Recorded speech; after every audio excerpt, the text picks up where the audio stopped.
चलिए भाई, बहुत बहुत धन्यवाद आप सबको।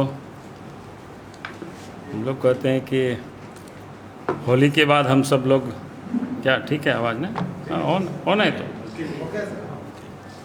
होली के बाद हम सब लोग मिल रहे हैं और होली आप सब लोगों का अच्छा बीता होगा, उसके लिए आप सबको मेरे ओर से बहुत बहुत बधाई है, शुभकामनाएं। आज अचानक आप सबको बुलाए, चूँकि कल ही हम रांची आए थे और आज प्रातःकाल अखबार को मैंने देखा और देख करके मैं बड़ी आश्चर्यचकित रहा। सरकार की ओर से अखबारों में जो भी आया है कि पूरा वित्तीय वर्ष जब समाप्त हुआ तो 70-75% ऐसा दिखाया गया कि भाई इस बार खर्च किया गया।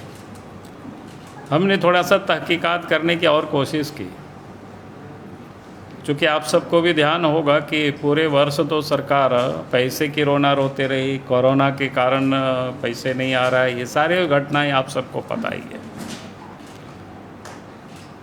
और उसके बाद हमने वित्त विभाग से भी कंसल्ट करने की कोशिश की,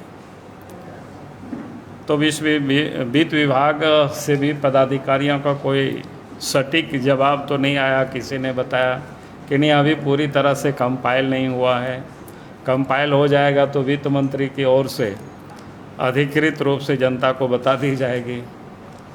फिर किसी अफसर ने बताया हमें कि नहीं, 83% खर्च हो गया। हमें बड़ी ताज्जुब लगता है कि चूँकि पिछले साल की बजट आप सबको पता है कि 86,000 करोड़ रुपया था, उससे अधिक का। उसके बाद दो बार अनुपूरक बजट भी पास हुआ है। अगर उस सबको आप जोड़ देते हैं तो लगभग नहीं, 96,000 करोड़ से अधिक का बजट 20 और 21 के वित्तीय वर्ष में सरकार ने पास कराए थे। और इतनी बड़ी राशि में से अगर 83% खर्च हो, 70 या 75% या अभी भी बिल्कुल संदेह है, तो ये समझ में नहीं आखिर काम हुआ कहाँ। कहीं कोई काम होते तो दिखा ही नहीं, ना सड़क पर दिखाई पड़ा, ना कहीं कुछ दिखाई पड़ा। जब भी उस वक्त काम की हम सब लोगों ने बात की यहाँ तक, तो मुख्यमंत्री यही कहते रहे, वित्त मंत्री भी यही रोना रोते रहे, केंद्र पैसा सहयोग नहीं कर रही है, तो फिर कोरोना के कारण पैसे नहीं आ रहे हैं।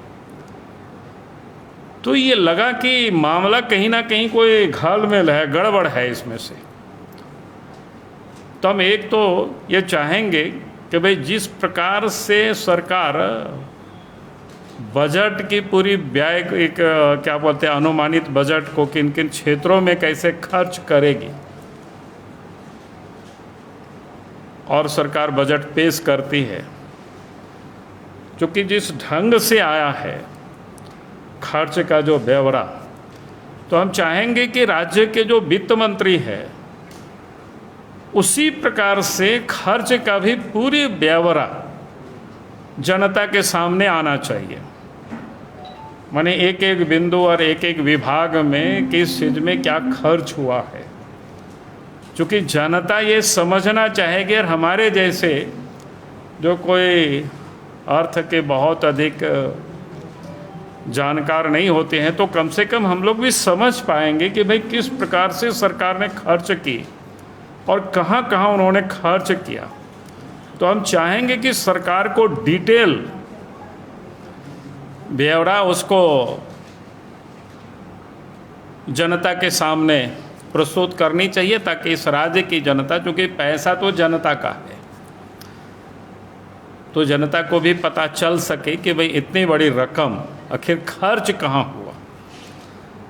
क्योंकि हमें भी पता है कि हम राज्य के मुख्यमंत्री रहे हैं, उस समय तो 3,000 करोड़ से भी कम का बजट होता था डेवलपमेंट का, और तब काम चारों तरफ दिखाई पड़ता था, काम होते दिखाई पड़ता था। और झारखंड ही छोड़ दीजिए, देश भर के लोगों को दिखाई पड़ता था, उसकी चर्चा भी होती थी सब जगह कि कहीं कोई विकास देखना है तो झारखंड में जा कर के देख लीजिए।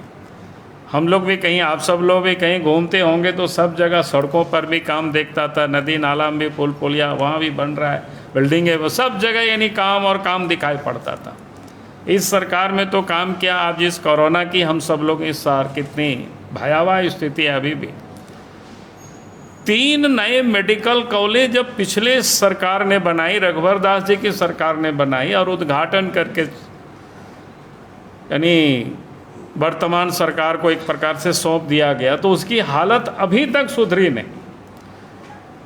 यानी वहाँ बच्चों का एडमिशन भी नहीं हुआ, फैकल्टी की बहाली भी नहीं हुई। तो मैं इसलिए इसका सिर्फ उल्लेख कर रहा था कि भाई काम तो कहीं हुआ नहीं, काम कहीं दिखा नहीं, फिर इतना बड़ा जो रकम है वो कहाँ खर्च हुआ, कैसे खर्च हुआ, आखिर कौन सी जादू थी हेमंत सोरेन सरकार की।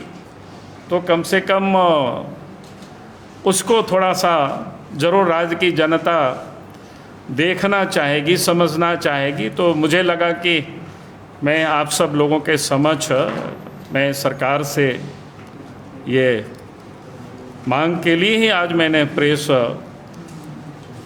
आप सबको बुलाया था कि भाई सरकार को ये बतानी चाहिए कि बिल्कुल अद्भुत है। ऐसे जो कि साल भर सरकार रोए कि मेरे खजाना में पैसा नहीं है, खजाना खाली है, और 31 मार्च को सरकार कहे कि बजट का 70-75, और हमने कहा कि विभाग के एक पदाधिकारी से हमने वित्त विभाग में बात की अभी थोड़ी देर पहले, तो बताया कि 83% खर्च हो गया। तो मैं तो भौचक रह गया कि आखिर इतनी बड़ी बजट की राशि और इतनी तादाद में ये खर्च हो और काम कहीं दिखे ही नहीं, तो वास्तव में हम सब लोगों के लिए बड़ा आश्चर्य का विषय है।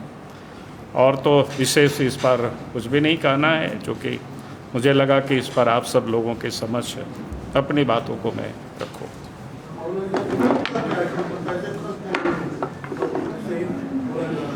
इसीलिए मैं कह रहा हूँ ना, हम कैसे अभी कह सकते हैं कि जो अखबारों में आया, जो मैंने बात करने की भी कोशिश की कि भाई डिटेल कोई बता सके, तो डिटेल जैसे हमने बताया ना कि एक पदाधिकारी जो कहा सर कि अभी तो डिटेल हम लोगों ने कुछ तैयार नहीं किया है। मेरी आशंका तो छोड़ दीजिए ना, जब आएगा तब मैं, अभी तो मैं कोई आशंका को व्यक्त नहीं करूँगा, चूँकि मैं ये जो आश्चर्यजनक जो खर्च दिखाया गया है तो मैं इसके बारे में समझना जरूर चाहूँगा। हम ही नहीं बल्कि राज्य की जनता भी इसको जानना चाहेगी। बाबूलाल जी, एक अलग प्रश्न इससे है कि क्या 10 मई को लॉकडाउन संभालेंगे राज्य किया? पहली बात तो मैं कहूँगा कि आपको शायद गलतफहमी कहीं अखबार में आया, मैंने तो पहले भी कहा है और 30 तारीख के नॉमिनेशन के दिन भी कहा हूँ और आज भी मैं कहता हूँ, तमाड़ को मधुपुर में दोहराया जाएगा।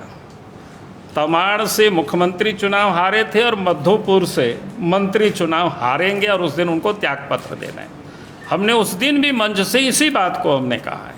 निशिकांत जी ने कहा कि अब निशिकांत जी ने कहा, उसकी बातों को छोड़ दीजिए ना, हमसे काहे पूछ रहे हो। अब बहुत सारे नेता बहुत सारे बातें बोलेंगे, आपके दल से है ना, हम कहाँ बोल रहे हैं कि हमारे दल से नहीं है। एक दल में नहीं, मैंने इसलिए कहा कि अखबारों में जो मेरे नाम से छापा था, मैंने इसलिए इस बात को कहा। ऐसा आप डिनाई कर रहे हैं। नहीं, हमने तो बोला ही नहीं, हम तो जो बोले हैं मैंने उस बात को कह रहा हूँ।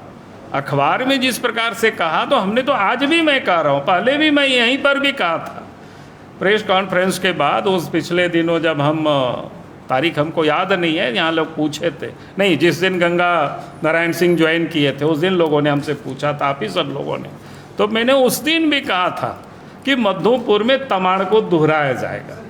तमाड़ में मुख्यमंत्री चुनाव हारे थे और मधुपुर में मंत्री चुनाव हारेंगे और 2 तारीख उनको रिजाइन करना पड़ेगा।